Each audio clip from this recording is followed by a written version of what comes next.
There we go. Welcome everyone to this, the 11 a.m. event on Monday the 24th of January at the Love Tutoring Festival. I have the great pleasure of welcoming Georgie McIntyre, Director of Learning and Development at the Classroom Partnership, and Dr. Elke Poole, who is the co-founder of Create Positive. And the title of today's event is Establishing a Realistic Wellbeing Balance in Tutoring. So we are very lucky to be kicking off the festival with such an important theme. Dr. Elke is, as I said, the co-founder of Create Positive, which is a professional learning ecosystem designed to advance mental well-being and human skills. Dr. Elke is also an international education and mental well-being consultant, a trainer, a speaker, and to top it all off, holds a PhD in comparative education, a university degree in social pedagogy, and a certification in positive psychology. Georgie is, as I said, the Director of Learning and Development at the Classroom Partnership, and her key priorities include the embedding of professional development, well-being skills at the heart of the collective group of organisations. So I'm sure that relates to many of you here today. Georgie also strategically leads on ensuring robust quality education and ensures that it's at the forefront of the Classroom Partnership's tutors to ensure that schools and students receive the highest quality tuition support from Connex Education Partnership, one of the largest national tutoring program tuition partners. So that's just a brief introduction to our two co-hosts today. And without further ado, I will pass over to Georgie and Dr. Elke to take you through for the next 50 or 55 minutes. Brilliant, excellent. Thank you so much, Ludo. And just while Elke gets everything set up and we can start sharing our screens, this will be really quite interactive. So we would love to have your feedback and comments in the chat box, and we're actually going to make you do some work.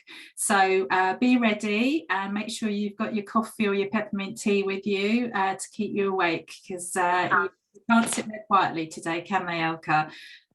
So I'm going to hand over and let's start chatting initially about self-inquiry. Elke, are you ready to go? So the first thing that we'd like you to do is think about how you're feeling today. And often we can use lots of analogies to kind of represent how you're feeling. So we want you to think about emotional weather. How are you feeling today? It's a bit Monday morning, it's a bit cloudy. Are you feeling a bit grey? Or are you feeling a bit sunny? Are you feeling bright and energized by everyone's experiences so far this morning? Are you a yellow colour? So in the chat box, brilliant, let's get going. Pop your weather, emotional weather in the chat box. I've got some great answers coming through already, I can see. Yeah, nice mix, right? A bit of dullness, a bit of cloudy, settled, foggy. I can relate to that often. Wonderful. It's like this sunny image, beautiful, bright. Foggy, yeah. Maybe we can clear a little bit of your fog this morning. That'll be awesome, right? And sunny, maybe we can make you shine even more. Wonderful. Changeable. Good one, Julia. So what you did here already is we primed you with an exercise that is 30 seconds, right? And maybe you're familiar with that. What it makes you do a question like that, you need to check in, how am I feeling at the moment? And that is a big tool in the Wellbeing toolbox already, because you talk about or think about your own emotions, and being clear of what they are, that's a huge benefit, just as it is. So thank you for doing that. Going on, hang on, I'm just... Next slide, Elke. All right, so we've had our introductions from Ludo today, so thank you so much for introducing. As Ludo mentioned, I'm Director of Learning and Development, Georgie McIntyre, for the Classroom Partnership, and we're actually a collective group of organisations. So under the Classroom Partnership sits organisations such as Connex Education Partnership and Thirsty Scholars Partnership, and we are made up of this organisation that focuses on recruitment, training, development, school services, basically to help schools out there to provide them with any kind of resources that they might need. And very much, I feel very fortunate to work for this organisation because they actually place forefront wellbeing at the centre. And that includes the well-being of our tutors, teachers, teaching assistants, any educator that works with our organisation, and also our team centrally. And this is ultimately our why. I mean, we're in quite a challenging time at the moment, I think everyone agrees, and we're all looking for a bit of balance here. So you've got a representation here of balancing stones. The current climate, as we know, we've got sort of 60,000 teachers leaving the organisation every year because actually they're finding it too tough and too hard to focus on. So this is why we're actually really thinking about what we can do to help support educators who ultimately will support the students and learners that you work with. Mental well-being, as you know, is massive, and it's becoming a huge issue within the international sort of educational forefront. So the idea also through this presentation is that we're going to give you a number of sort of strategies and quick tips and things that you can actually take away and try yourselves when you're teaching and tutoring with your classes as well. So please feel free to borrow, steal, practice for yourself these activities and also with your learners as well. Next slide, please, Elke. Absolutely. Okay, and as we mentioned, we've adopted what we call a tandem approach to this. So we've got lots of skills and assets and experience and knowledge around wellbeing, particularly within education, brought to you by Create Positive. And the Classroom Partnership, which I represent, is actually a collective group of educators and service providers that are here to actually pull together and provide high impact professional development for educators. And hence we've formed more recently the Positive Classroom Partnership. So from now on, we're going to refer to ourselves in this presentation as the PCP, or Positive Classroom Partnership. And our aim is to actually provide increased wellbeing and learning to make sure that we can actually ideally have a seismic shift and support with our educators in the education arena. Next slide, please, Elke. That brings me to the journey of what we are going to do today. It's a pathway, and we would like to start you with actually looking at what is wellbeing proficiency and why do I need it, and how does it enhance engagement and learning, and how do I actually balance the delicate balance between wanting and needing to provide content and catering for well-being for myself and for the students. And as Georgie said so nicely, you will have a couple of toolbox at the end of this, a couple of tools in your toolbox at the end of this presentation. So what is well-being? So Georgie, with her wonderful voice, will read to you this mouthful of definition. Okay, well-being has been defined as the combination of feeling good and functioning well. The experience of positive emotions such as happiness and contentment, as well as the development of one's potential, having some control over one's life, and having a sense of purpose and experiencing positive relationships. Wow, and because that's such a long definition, here you have it a bit more grouped. So if you remember that well-being is feeling good and functioning well, that's a huge thing already in itself. Yeah, it's about how I feel and how do I function in my life at the moment. And underneath you see what we call the building blocks of well-being. There's positive emotions, happiness, and there's heaps of those: joy, awe, inspiration, pride. All those positive emotions are sitting there. Good relationships, purpose and meaning, they help you to feel good. And for functioning, you want to be able to accomplish what you would like to accomplish. You want to have engagement with your work, with others, with your life, and you want to have agency. You want to feel in control. And this is based on PERMA. PERMA is Martin Seligman's work, and that's positive psychology, which is part of the psychology research that looks into how do I get people from feeling okay to flourishing. Whereas the traditional psychology focuses on, oh, I have a mental health issue. How do I go back to zero?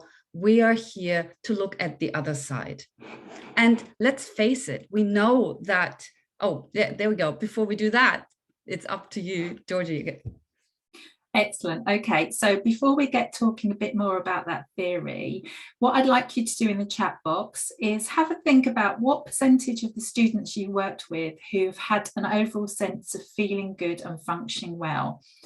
So what percentage of your students at the moment, or learners that you work with, are coming and performing and feeling good and functioning well?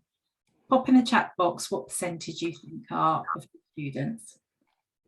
50%, Thomas, thank you. 30, 80, 25. There's some real mixed feelings here. 25, 50, 40, 30. Yeah. Amazing. Some really high, some really low. Yeah, just about half. Thank you, Shola. 50, 20%, 50%. At the moment, 20%, generally 50%. Yeah, very important, Natalie. So it's a very different time, isn't it, that we're seeing. Okay, so what we're finding, Elke, is actually people are turning up and representing much more significant challenges. They're not everybody is performing and feeling good and functioning well at the moment. And this is also the case for your learners, as you know. Right. Thank you for that. And that's exactly what we see on this picture here, right? It is about, you know, well-being optimally. It would be all nice and balanced, but for most of us and most of our life, it's not the case. Well-being is dynamic. Well-being moves like your physical health. You know, if you had a huge party and you have a hangover the next day, you might not feel 100%, right? But if you then start to exercise and sleep and have good nutrition, you will balance that out again. And this is exactly how well-being works as well. And you see these building blocks shifting and sliding. And if you, for example, had a huge fight in the family the night before, your positive emotions might feel not as present the next day. So what does that mean? It actually means that we want to know about those blocks more so we can tune in and find out, you know what, my relationships at the moment aren't working, or one of them is not working. What can I do for that? What is happening with that? And this is what we find is well-being proficiency. It is really the knowledge, first of all, that there are building blocks and that you have agency over them. The next thing that's really important, that you learn over time tools to invest in those building blocks to keep them strong, even if they wobble, but you will have some ideas how to keep them strong. And if you have well-being proficiency, you know how to restore them. You know how to give them a little push so they fall back into place. And that is work. And as you can imagine now, just from looking at this, that needs attention. So I need to turn professionally sort of towards my well-being, and in given profession even more. That is really important. But sometimes it looks like that. And because we're going through a time at the moment where we do know that burnout and compassion fatigue is on the rise, not only because of the pandemic, but because in the profession of educators, it's one of the occupations most prone out to burnout, we'd like to show you this slide. Because if you have the feeling that your slide, your well-being slide, your balance is off for an extended time, for weeks, and you have the feeling there's doom and gloom and I can't get out of it myself, can't restack my pile, it's too much effort and I don't know how to, that's the moment where you want to say, you know what, I need help. And that can be first turning to a friend and saying, you know what, it's too much, and starting a conversation. And you might then think about whether you'd like to get professional help with that as well. That is really important to notice here. And if you notice that with your colleagues, that they look like that they feel like this, then have the courage to have a conversation with them about that. So that is this one, because you would actually really like to work on your well-being. Because if you look at this list, who wouldn't want to have this in our pocket, right? If I invest into my well-being, I have a longer life, stronger immune system, better physical health, better heart health, less sleep issues generally, and especially for the tutoring, for the educators, you and your students, if they have well-being, they have increased motivation and engagement, higher work and school performance, greater resilience, which we all need at the moment, lower level of burnout, that's what we just talked about, and reduced symptoms of anxiety and depression. So, I mean, we all raise our hands, yep, here, that's me, I want to have that, right? And that's exactly why investing in well-being is a good idea. And that takes me to the next question. Georgie. So in the chat box, what percentage of education time is spent on well-being versus content at the moment, do you think? If you pop the figure in the chat box for us, 1%, 5%, 5%, 5%. Yeah, everyone's saying about 5%, 1%. That's really not very high, is it? In school, very low. Yeah. Yeah. If we had more time, I would go into why do you think this is and what is it spent on? But these are questions I'd just like to give back to you to think about a little bit. And if you just want to raise your hands in the bar, would you like to have more of that? Is that something you would aspire to shift over to a bit of a different balance? Maybe just say yes, no, whatever, yeah, or raise your hand, let us know. Definitely should come first. Yeah, absolutely. Yes, yeah. I think everyone's agreeing with you here, Elke. Learning can't take place without well-being. Yes, we'll touch on that in a moment, Helen. And how do you learn effectively? Yeah. It's hard. We all have that. Yeah. So that agreement is sitting there with us here as we are at this conference. And I expected this, and Georgie expected that, because we are, we are here for this keynote. So you have that interest. That's what we want to spread even further. Yeah. Thank you for sharing with us. There's another reason why this is utterly important, that you invest in your own well-being and that we invest more into students' well-being, is because our well-being is physically connected to the well-being of our children. If you are in a high stress situation and if you are showing up in a classroom at a highly stressed rate, your cortisol level, which is the stress hormone in your brain, actually triggers an increase in the hormones and the stress hormones of the people you are surrounding yourself with, whether that's your student and your family. It's just we have this human connection. And if somebody is on high alert, we kick into high alert, whether we like it or not. That doesn't mean that you should never show up stressed with your students, because we are just humans. Of course you are. But if you have a heightened awareness around that, you could say something around it. And you could have methods to lower your stress to a level that you think, I can do that. And vice versa, if your students are highly nervous, have anxiety issues, you will pick up on that as well. So we are sitting literally in the same boat here. But I would like to flip that around today, because that sounds so doomy and gloomy, because the opposite is true as well.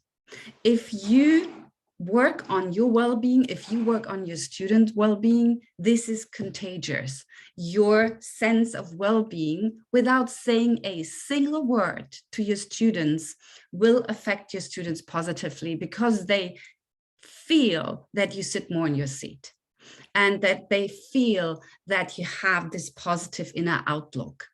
And that is such an important piece of information to really let sit there for a moment and say, wow, okay, so every investment I make in myself is actually going to my students.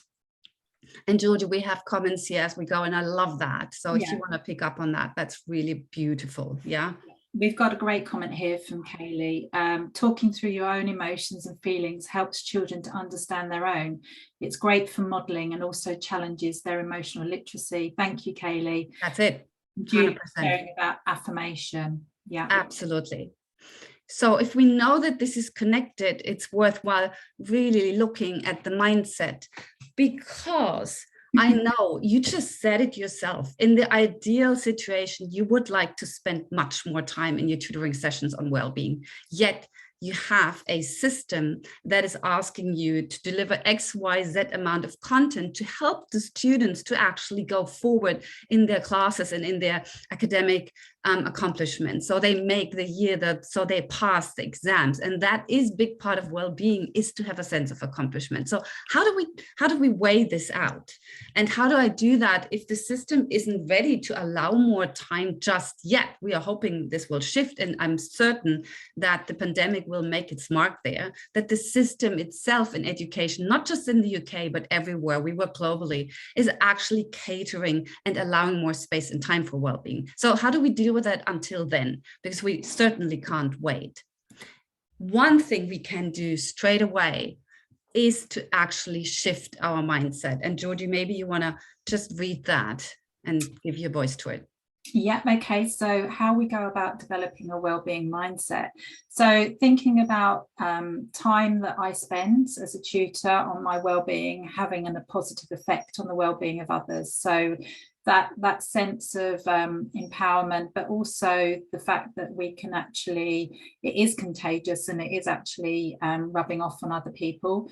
Time spent on student wellbeing is time spent on better learning, performance and happiness. Absolutely. If we can position them in a better frame of mind, then actually they're more open and receptive to learning. And time my student and I spend together connects us as a human being. And often it's even harder if we're trying to do that online as well. So many of you will be tutoring virtually, and this is actually a good way of actually sharing different strategies to try and connect us as a human being. Thank you, Julia. I've got some comments here about space. Time being important. Absolutely. So basically what we are priming you here to do is actually giving you the courage to say, you know what, I am investing in every session a couple of minutes into the well-being of my students and my own. I make this my mojo. I make this my rule, because I know it will in the long term pay off. You might not see it the next week. A disengaged student needs time to come out of the hiding space again. But if you keep add to that, they will. And if you know that in your heart, that is enough for now. That is a huge shift, because often we don't have the system permission just yet to do that. It's the connection piece, Elke. It's about connection, isn't it, ultimately, and what little changes we can make to the environment to really, set the stall at the beginning. You're absolutely right.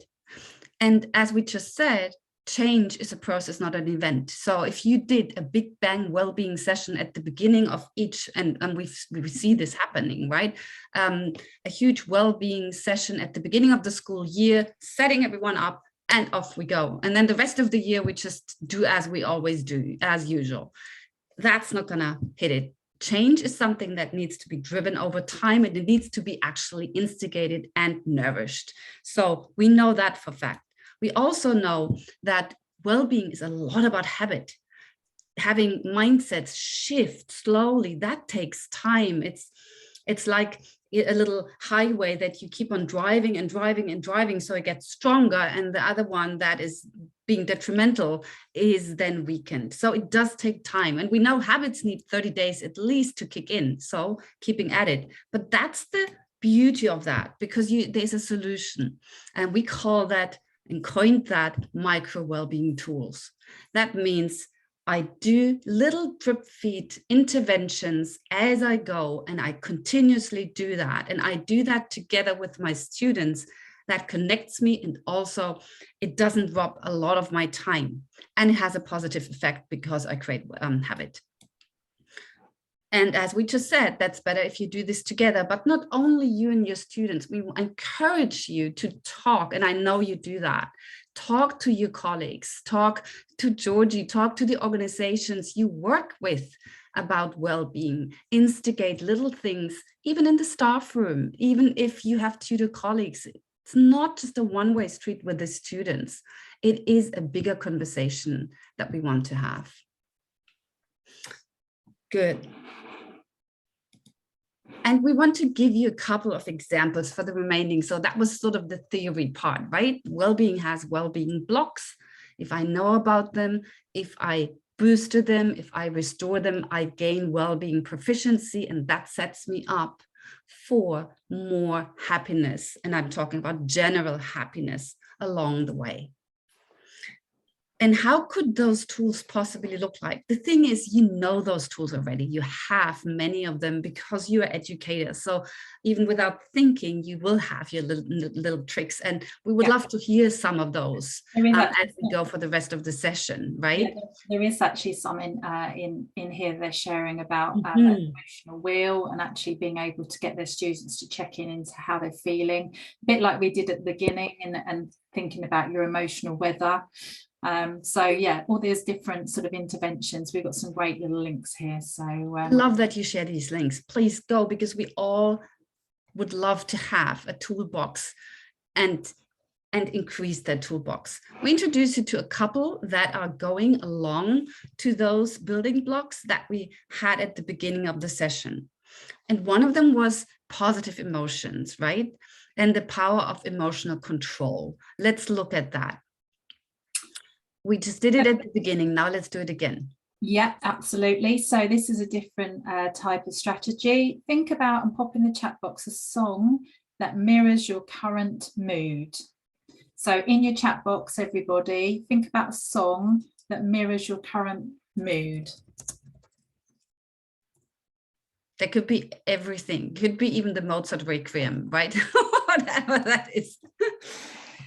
So, but we want you to think about, is there anything? Don't Stop Me Now. I love it. Yeah, back to life. Blackout was a bit dark. Happy. Yeah, and that's okay, because we want to acknowledge, and we do not want to judge the feelings that come up. We want to have them all, whether they are gray, black, or absolutely sparkling white. Bring me sun on Monday. Oh, lovely. Yeah. And you can see. I was going to share a little one with you, Elke, is that Walking Back to Happiness. That was my mum's favourite song, so that's quite important to me at the moment as well. So, oh, that's wonderful, and listening to that will connect you. Yeah, absolutely. That's thank you for sharing that. Oh, and How Much of Me Love? Yes. Oh yes. The legend. I know. And Music and Memories, exactly. Oh, look at this. It's wonderful to see your songs come in. And imagine you did that with a student. Yeah. And imagine you would say, hey, do you have it on your iPhone? Do you have it on your phone? Do you have, I don't know whether you have the permission to use the phone. Can you play it? Can you play the couple of moments from it so we can listen to it? There, connection right there. You share, and you share yours. Yeah. Oh, yeah. That is one way of talking about emotions at a very low level, non-threatening. Important is to not judge, to let all emotions come and let them be. And you don't even have to address it. You say, okay, it's a dark mood. But you know then, what can I do for the rest of the session to help that? How do I cater for that? Yeah, so it gives you extra information. Great. That's wonderful. Great. And Julie, there's people saying about how important music is, but also the fact that we don't judge weather either. So weather is just a factual statement, but it actually is a measure of how everybody's feeling at the same time. Yeah. And there is no harm to do that at the beginning of a meeting. Yeah, right. When you have a conference or something, we adults should be much more. We always think about students, but let's do this ourselves as well with each other, right? So what you just did, just to give you the bit of the science bit behind, because it makes me feel good if I think, oh my God, that's just happened. You reflected on what's going on inside. You connected with your current emotions. And by sharing your emotion, your brain engaged in navigation options about your feelings, because it's known if you express the emotion you have. At the moment, I am feeling sad. Not I am sad, I'm feeling. You're already with that saying, I'm feeling sad. You have a bit of distance between you and the emotion, and you then become the driver of the emotion. I can do something with this emotion, right? So I'm feeling sad, I'm feeling angry, I'm feeling moody. That's what you want to do. So this is the first start of the process that Susan David asks us to do: notice, name, and navigate. And that's what we are just doing here. Labeling our thoughts and emotions allows us to step out, to create distance from and gain perspective on our mental processes, which then defends the power over us. That is key, because especially with teenagers, they're often heavily driven by emotions. Georgie. Excellent. And we're going to move on to the next slide and think about getting that working. We're hopeful is a little video next, isn't there, Elke? Let's see. Yeah. So we talked about emotional navigation. Now we go back to positive emotions. Yes. Okay. And let's see whether that works.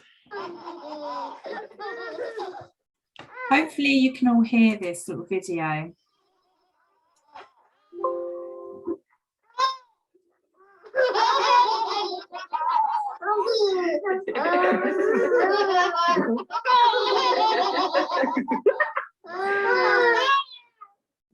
This is Emily, Mary Claire, Grace, and Ellen. Okay.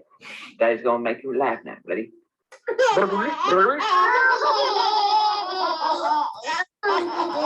There we go. I just screened a little bit scrolled to the tiles, and I saw most of you at least having your lips looking a little bit upwards. Yeah. And babies do that. If they laugh, that's something most of us can connect with easy. So what I just did, I invoked a positive emotion in you.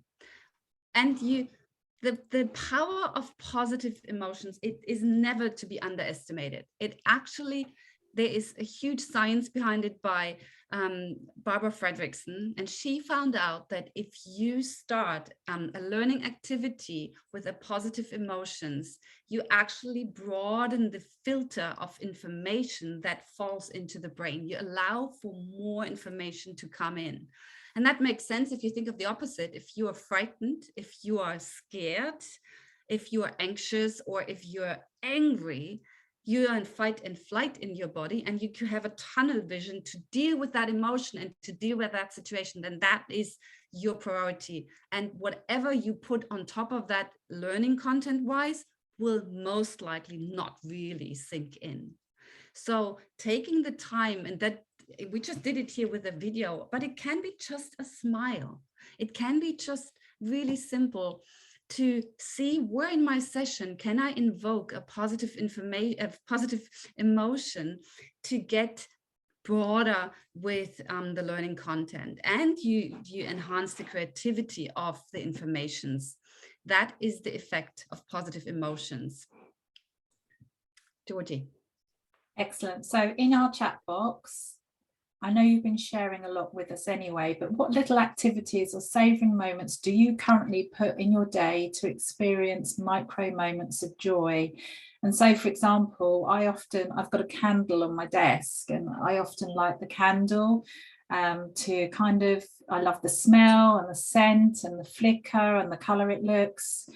And in the spring, I always give myself a little bit of a jug of flowers on the desk as well, just to brighten my day. There's lots of other strategies that we can do. We've got some good examples here. Walking in nature, absolutely, Carol, hugely important to take time out, fresh air. Yeah, we've got a conversation here around an autistic person. Identifying emotions can be difficult for them. Exactly. Yeah, so a song of weather is a little bit easier. We've got some good examples here. Yoga, very important. I love music. This always lifts me, especially a gospel choir. An elephant. An elephant. Yeah, there we go. Thinking about my children, lovely. The elephant in the room. Yeah, there we go. A donut. Lovely. These are little smiling. Yeah, they're all micro moments of joy. A prayer of thanks. Thank you so much. I love how you share and how open you are. This is such a great role modeling that's happening here for kids and teenagers. I love seeing that. Really, thank you so much. Elke, there's one here about chocolate. Did you want to just mention about? Actually, yeah, there is some science behind it. You're spot on. Make it dark if you possibly can, so it's not the high sugar kick. But chocolate actually has the ability to get you your brain stimulated to a more positive mood shift. So it depends on how much, I guess, but yes, absolutely. And it's funny, if I ask the question, especially in the educator scene, chocolate is very high on the list, very, very high on the list. And I like that a lot. So there we go. The cream egg, there we go. Now we're starting. The next one will be the gin tonic, right? Yeah, absolutely. Okay, let's move on. This is Barbara Fredrickson. I would love to introduce her to you to her, because her work is so important, because we talk so much about negative emotions. And there's a lot of reason for that, but she was the queen of actually figuring out why they are so important. Because the biggest benefit that positive emotions provide is actually an enhanced ability to build skills and to develop resources for us later in life. So you cannot have enough of those. And making sure that you get your cup filled on positive emotions with your micro moments of joy was a great idea. The power of choice. I'm pretty aware that you know that agency for students is very important to feel empowered, so they have a bit of their own say about learning and what they would like to do. And we have tools around that. But I'd like, Georgie, if you want to go ahead. Yeah, absolutely. So thinking about how you manage your learners, be that face-to-face or virtually, what choices do you hand over to them to allow them to feel a sense of control? Pop that in the chat box, see if we've got some great examples here that we can share again. And also think about outside of kind of content focuses, think about what else you can choose for them to do. And an example of that could be, you know, the type of environment that they learn in, or how they want to start the day. Yeah, activities, great, excellent. Sometimes ask what types of activities they prefer, giving them a sense of ownership over the session. Thank you, Helen. Mm-hmm. My 5-year-old loves to rub out the writing after we've completed the task. That's proper agency, that is. Yeah. Agency and autonomy. And whether we listen to music. Awesome. Yep. When I was fortunate to be in the classroom, one of the things I would do was actually start the class with some music when they were walking in. Mm-hmm. And I particularly worked with sort of 16 to 18-year-olds. And then I had them in a position where they were telling me what music they were going to start the following lessons. But that gave them ownership, and they looked forward to being there and listening to the music. So yeah, very important. Mm-hmm. There's also things you can do that we call priming the environment. You can establish some little nifty, especially if you're one-on-one with a person. You can even, and if I imagine it's not online, it's the classroom, then you could say, where would you like to sit today? Is it more at the window side or at the door side? Or is there one thing we want to have always on the desk, and that is what makes this session ours? A little gadget you bring or the student brings that makes the session really unique for the two of you, and that can be done online as well, so that you have that, or that you think of what we just said, the playlist, right? Or that you think of a little ritual, something, a greeting that the two of you share that you don't share with others. Yeah, these are all environmental triggers, because if you do that together, then it makes the session unique, and you have a higher chance of actually letting content fall in. Because I feel as a student at that moment seen and heard, and I have a say, and that makes a huge difference. And so actually, and let's go back for one more second again, having the mindset on your side sitting that this is okay to do that, and I actually take the time to find out with my student what they need at the beginning or for a session, is making the session more successful. And we often need to remind ourselves that again, because often we get busy. Let's get to work, yeah, because we have to go through this. I catch myself a lot in that. Yeah, excellent. We've got the chat box has been very busy, Elke, while you're talking. So we talked about actually giving the learners control over the Zoom screen so they can decide what's going to happen. Wow. Interactive learning games, routines and familiarity, and Kaylee's sharing about sensory boxes for fiddly fingers. I used to have sort of the stretchy men, and some of the teenagers that sit there for hours and hours just sitting there while we're talking through exercises and activities, but it kind of kept them grounded and in a sense of space. Mixing things up intentionally, taking in turns to say important stuff, using stress balls, brilliant. Some great examples here, Elke. And wonderful. And if you, because we have an expert here, if you have an idea for somebody to cater environment or in the order for kids prone to autism or even trauma informed, if you have any ideas or if you're an expert in that, share that with us as well. We want to take care that we know we have different groups and different people we work with, right? Or introverts versus extroverts. How can we cater for that as well, right? Let's be really sensitive about that. So don't fear doodling. Thank you for that. So keep it coming. With that, all that, we just said it already, you allow a diverse setting of choice and you allow a sense of control. That helps. If it's in a good frame, it can help alleviate anxiety because I get a minuscule amount of control back. I can drive that. Just a word of caution, if you have too many choices, it can do the opposite, right? So you want to have the right amount that makes them feel safe. Rituals are a good idea here as well.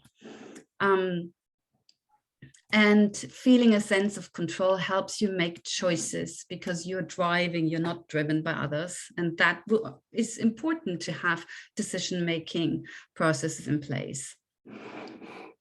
Thank you. I love the chat box. It's really nice to see your participation.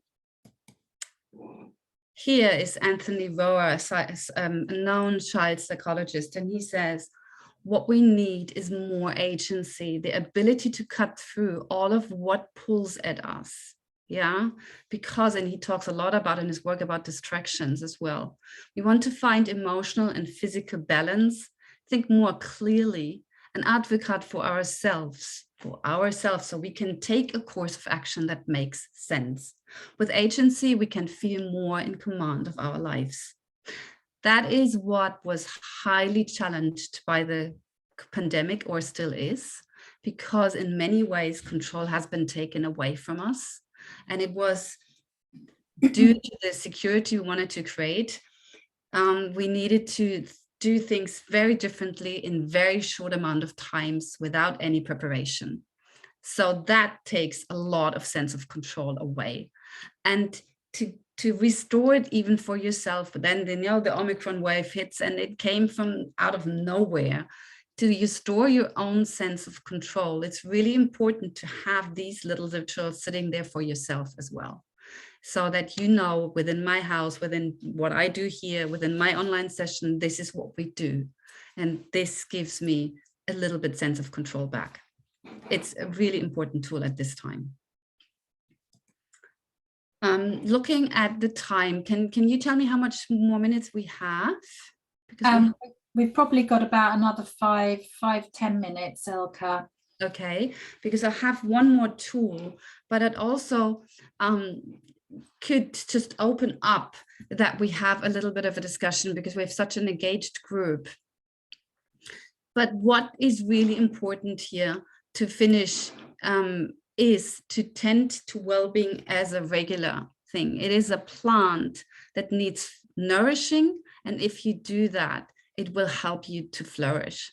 And to say it one more time, it is really important and a great chance if you do it together with your students. And if you, when it comes to well-being, allow yourself to go and sit in the boat with the student and get yourself on the same hierarchical line, so that you say, this is something I'm working on, I'm interested in working on with this together, so that we both move forward on our well-being journey. And I stop here and share for a moment, because that is what I found in the work I do with clients really beneficial. If you manage to become part of the journey together. And we haven't figured out our own well-being either. I would like to say one more word, because it came in the chat as well, is and I sometimes hear that question, how much should I share about myself, right? And I'm afraid to overshare. And that depends really on the cultural background as well. This question was raised by a person from your turf from the UK, and that was an American setting, and she was grappling with that because the sharing of information was different in the United States than in the UK. So you want to be aware of the cultural background you're surrounded, your own upbringing. For some of us, it's easy to share personal stuff, and for others, it's not. It needs to sit comfortable with you first. Nobody should push you to share anything. You don't, you have an intuition for that. You actually have an intuition of what you want to say, and you can always be safe and share about a weekend activity of something you like doing. Share the positive. You don't have to share the hardship. And if you want to share that you're stressed and emotionally, because you just had something going on, you don't know how much of that you can share. Yeah, so that's not one more thing. Okay. Having watched the moose pasta today, I'm going to take mince out for her. We have. Sorry, can you just make sure you mute your microphones, people? Thank you. That's wonderful. Thank you so much. Yeah, and so we hear from Odette, it's very hard to share when you're in a negative moment. That's true. The thing is, what I find with when I show up and I'm not in a good mood or something, then there is little micro tools you can use before you enter your student relationship. So if you have the feeling you need to clear out your own energy before entering, or typical teacher situation, you had a really stressful session with a student and you go out and then the next one comes in, you carry that sort of over to the next person. There is a tendency for that. And I give you a little tool that I learned when I was volunteering in a hospice, because that's where you need to really have your personal boundaries in a very catering way. One thing you can do before you enter a new relationship, a new engagement, is having a ritual. It could be washing your hands. It could be just, opening the window. It can be something like when you do it physically in a class, that you enter a new classroom, the moment you enter and you turn that handle down, that you have a moment at one breath to actually let the other one go and to enter into the new one. If you do this often enough, your brain will register, okay, there's a break here, and it will give you a new energy, and that can help you with mood. And maybe one more question, what is your important best practice that you can give to us in about how to change your mood quickly if you need to go on from one to the next and you only have a moment? Mine is most definitely breathing, Elke, and a sense of, yeah, absolutely, Helen's put here. So deep breath in and imagining that I'm breathing in green, fresh air, clean, clean sort of air, and breathe out affection and emotion, and almost releasing all of the tension before you go into a meeting. So yeah, absolutely for me, and I did it even before we came on the call. I set myself and did the breathing and thought about happy thoughts. That's nice. That's nice. Thank you for sharing. Walking out, literally out and in, back into the room. That's a great idea. That is a primer. It's because it's embodiment. What you do is you let your body work with it. That's really helpful as well. Yeah. Yeah. I would like to just give over to Georgie one more time, because we actually have a little gift for you. Here it is. So let's keep our little plant in mind, let it grow into a beautiful tree, and maybe we can help you a little bit with that. Excellent. Okay. Nope. Okay, so we missed, what happened to the slide? Don't know. Okay. So the most important slide is gone. That's all right. I'm going to bring it. Let me share it, Elke. I'll share the other screen while we're talking. But basically, we're here. We want to help everybody, and we're aware about what little changes can be made, what habits need to be formed to actually improve our well-being, your well-being, and also the well-being of others. So, and we've got such a well-engaged audience today. So we've talked about some fabulous examples. And with Positive Classroom Partnership, so this is built on all of sort of the theory from Create Positive, and also from our sort of resources that we can pull on to support. We're gifting out a free wellbeing program, which is actually going to be started, and it's designed specifically for educators. It's designed for tutors, teaching assistants, anyone within that kind of remit, although wider organisation as well. And it's a wellbeing program that is actually going to start in February, and we're looking at a 10-week program. So it's over 12 weeks, but it's a 10 weeks program of up to an hour a week, checking in, adapting, picking up new strategies, new theories, new kind of habits, and micro teaching elements. Also, we refer to those as sparks. So little sparks in your inbox that are actually going to trigger, that you can try and test with your learners and your teachers as you go along through the program, and also work with the community as well. So you will actually be paired up with other tutors that are in similar situations, or other teachers that are working in that environment as well. And we're doing this and focusing in on sort of how to sort of build our flourishing, how to actually focus in on EQ and what is EQ literacy. So we'll be covering lots of different elements around that. So as part of this presentation, we are going to gift this to anyone that would like to attend. Any of you are welcome to sign up at any point on the programme. It's the first programme is actually starting the 8th of February. So I'll pop the link in the chat box here as well. But there's actually just a simple sign up form at the bottom here. It's completely free. There is no catch. We are doing it simply because it's the right thing to do. We want to actually really make a change to the mental health well-being of our organisations, but also of our externals, our educators, and anything of anybody that, we can help the learners that are out there as well.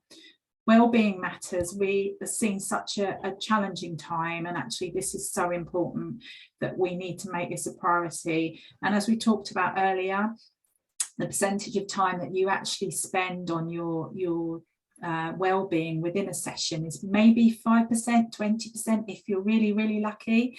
But actually, if we can make a shift and give you some tips and strategies that you can repeat yourself, then we feel like we've made a difference. Even if you can take 1 or 2 of those away from the programs, and that would be huge impact for the learners that you're working with as well.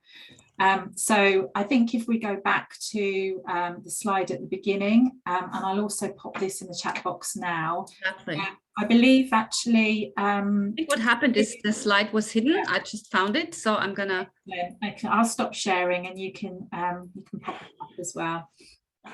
Wonders of technology and user errors. Hey,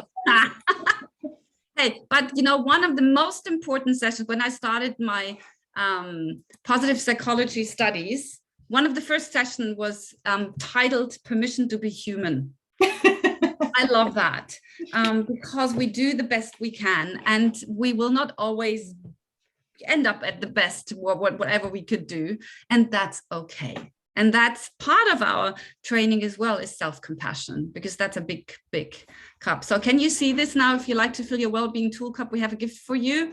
There underneath, you should be able to see the link. You can click on it on here. It's as well, and we're gonna pop it into the chat box as well. Have you done that? I just can't see. Yes, I popped it in there as well, Elke. So, and also you can always reach out and direct message either Elke, Elke, or myself on LinkedIn if you want to find out more. Come and follow us, find out what we're doing. We are very keen to make a positive classroom partnership, making it make a difference. And it's been an absolute pleasure to be here today with you. We're very privileged that we've been invited by qualified tutors for their Love Tutoring conference. Very privileged to have opened the conference today, and we hope that this time has been useful for you. And thank you so much for being so engaged and chatting in the chat box as well, because you've been incredible. But we're delighted that you've actually been with us today. Georgie, I think there were problems with the link. Can we just make sure? Yeah. Can you open the link, whoever tried it? Yeah, let me try again. Link is fine. Okay, super. Yeah, it's working. It's absolutely working. Yeah, definitely. Awesome. So, apologies. Thank you. As well. So you can push this out afterwards, can't you, Ludo? So we can indeed. And thank you so much, Georgie and Dr. Elke. That really was a fantastic look through this topic, establishing a realistic balance in your well-being and those around you. So if we could have reactions from those of you, the Zoom reactions, we've got love hearts, we've got thumbs up, we've got clapping emojis. It's been a really, really great start to the festival. So thank you very much, the both of you. And just before we move into our next event, we have a little advert that we'd like to show you of the QT training options to follow up, to reinforce the need and the kind of the benefits of attending CPD. I'd like to also say a big thank you to our lead sponsors of this entire festival across the 5 days, Nudge Education, and also to the sponsors of day one at the festival today. That is Remedy Recruitment Group. Remedy Tutors are part of the Remedy Recruitment Group, and they are delivering fantastic education to those who need it most up and down the country, as are Nudge Education. So they are wonderful sponsors for this day's activities. But just before we finish here, we've got one final short video to show you. Welcome to Qualified Tutor. We are very proud of this course that we put together because we know it works. The course will be delivered by me, Julia Silva. I'm a senior leader in a primary school. I'm a tutor and I'm a mother. I wrote this course with Adrian Conway. Adrian has 30 years of school experience, most recently a senior leader in a large school in Cumbria. We wrote this course as a transformational course, a course that will affect the way that you think. We've built it into a cohort model so that you'll be learning alongside other people, because we know that that will make it much richer and more effective for you, support your thinking and help you to learn from each other and gain the support that you need, and also to give to others and give them the support that they need. We are, after all tutors.